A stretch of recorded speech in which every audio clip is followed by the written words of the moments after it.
It's actually going to my Facebook and my YouTube. Cool. I'm down for it.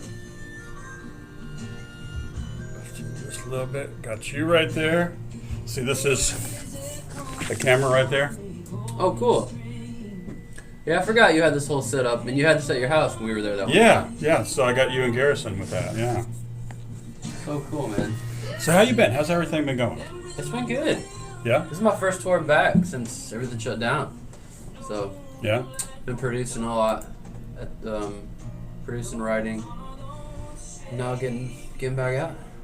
So when you're producing, I mean, you're producing yourself. You're producing other people, or Yeah, both. I mean, I Yep. produced this record, but I've done like 6 records since August for other artists as well at my studio. That's kind of been my main focus since we got off the road.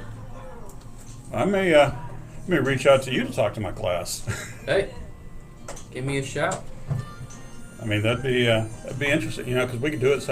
You wouldn't have to come to Texas. We could do a video call, Yeah. conference call, and talk to the class, and talk about, producing what it is, making sure you get the right sound and all that stuff. Yeah, and, I would love that. That you're being true to the artist, but true to the music at the same time. Yeah, love it. All right, we're on about 50 seconds out, so Okay. I'm going to start the recording process.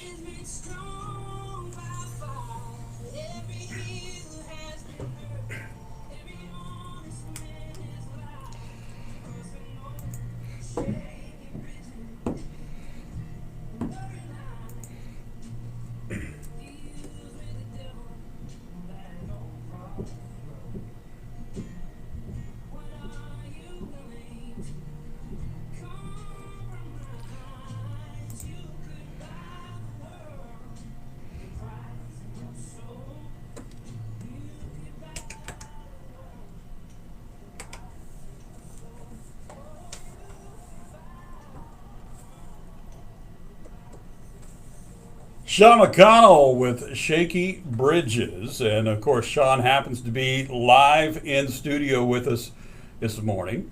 Good to see you, man. You too. Thanks for having me back. That song to me, I mean, we just came out of a pandemic, and that song really, I mean, kind of sums up some things, even though it was written long before the pandemic, Yeah. off your Secondhand Smoke album. Yeah. The soulfulness in there with you and the McCurry sisters. Man, you can't go wrong with the McCrary sisters. Yeah. So, how you been, first of all? I've been good. Yeah. Yep, I've been good. I've been. This is my first tour back since tours were canceled when COVID got on the scene, and so I've been in Tennessee at my home studio making records and writing songs and being with my family, and now I'm back in hotels and talking to folks And missing like your you. family, right? I do miss them, but I'm very, very grateful to be out. Did you learn anything about yourself during the pandemic? Was there something you learned that, if this were the way life stayed, could I give up touring and just be happy with songwriting and producing? I don't think I would ever be fulfilled without touring. I mean, Yeah. I could stay home and write songs and produce, and that's what I did this year and last year. But I just, and I do love them all, as much as I love performing, but I need them all to feel, complete and whole. And I can't imagine ever not being on a stage in front of people live. That doesn't ring well with my spirit. The family time, though, had to have been good. The family time was the biggest blessing of the whole thing. Yeah. Yeah, absolutely. It was so nice to be home that long. Did you feel you had to reinvent yourself as an artist because of the pandemic too? I mean, because a lot of guys were out there throwing out these virtual concerts and stuff. Yeah, I did those. I didn't do half as many as a lot of people did. They were all right. Yeah. They did the job. It was better than not doing any music. Not Right. doing any performing. But also, there's just so many limitations to them. I didn't dive in full on with them. I did them enough, I think, but there's just nothing like being in a room with people. So let's talk about A Horrible, Beautiful Dream. First of all, the title. Anything to do with the pandemic, or is it just something else? Both. I mean, that's a line in the last song of the record, and it's definitely, the lines are blurred between like what what's pandemic and what's just life. You know, I think it's all converging. But to me, it's a horrible, beautiful dream. It's kind of a saying I've had in my mind for a long time. Just about life in general. Just, you know, it's the dichotomy of it's hell and heaven all at the same time. Yeah. Which I think, you know, most people can relate with. Now, you wrote all the songs on the album? Yeah, I wrote all the songs. There's 3, I believe, co-writes on the album, and the rest of them I just wrote on my own. But yeah, I wrote all the Who'd you co-write with? One of the songs called "Waiting to Be Moved" I wrote with Natalie Hemby and Barry Dean, Okay. 2 of my favorite people and writers. I wrote one song with Bear Reinhardt, and then, golly, it's early. I haven't had coffee yet. Trust me, I know about coffee in the morning. There's a handful of others that are not on the top of my head right now, but then the rest of them are just me. And you produce it yourself too, right? Yeah, I produced it, played most of the instruments. It's kind of I did very similar to the way I did Secondhand Smoke, which is just alone in studio, and I did bring people in to play certain things, or had them play from their studios and send them to me, and which I love doing. But yeah, the bulk of it was just kind of me in a studio. Do you find that you're harder on yourself than other producers would be? Oh yeah, Yeah, absolutely. You're your own worst critic. Yeah. Part of producing yourself is you have to have the create enough distance sometimes to just like walk away and look at what you've done, or give it some time, because you'll just drive yourself insane. Yeah. How long did it take you to do it? The recording process itself was probably a month of just every day going in there and doing my thing, and then obviously there's the mixing and mastering, and then the rollout, and then the promoting. So I mean, the whole, you know, campaign is a lot longer than that. But the process itself, not including the writing of the songs, was about a month. Well, because you mentioned having to walk away and stuff like that, you know, and let it breathe a little bit. So Yeah. I was wondering if that added more time into getting it out there. Normally that's like walk away for a few hours, or like maybe a day. Okay, so you're not walking away for like a week or 2 weeks. No, there's no time for that. All right. Well, let's get you to do something off the album. Yeah, absolutely. This is one of my favorite tunes on the record. I wrote it for my daughter and my wife, and it's called "Price of Love."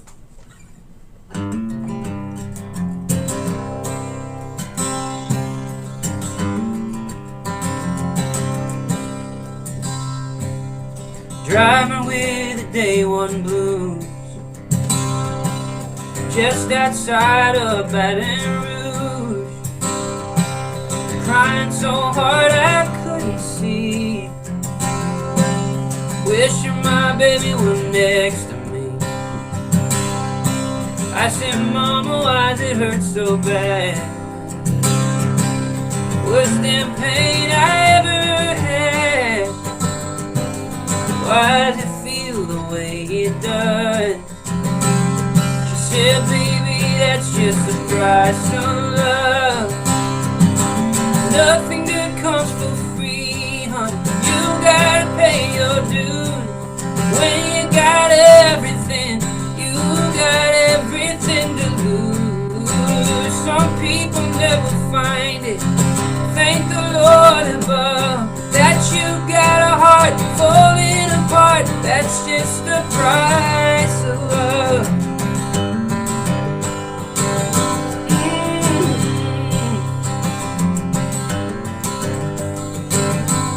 And this child's gonna be the death of me. She's taking everything that's left of me. I've been sneaking in late to watch her breathe, watch that blanket rise and fall.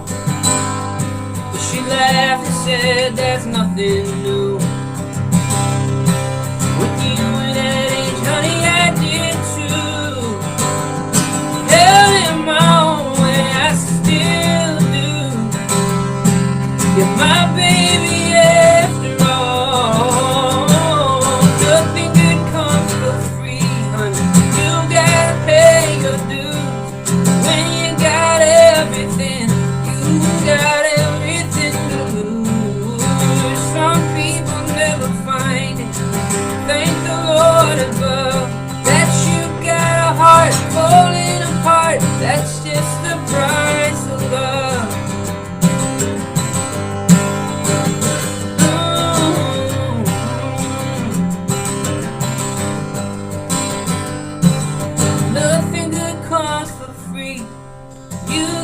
pay your dues.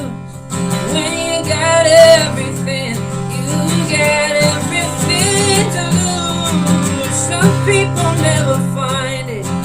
Thank the Lord above that you got a heart falling apart. That's just the price of love. Yeah, you got a heart falling apart. That's just the price of love. That's the price of love. That's the price of love. That's the price of love.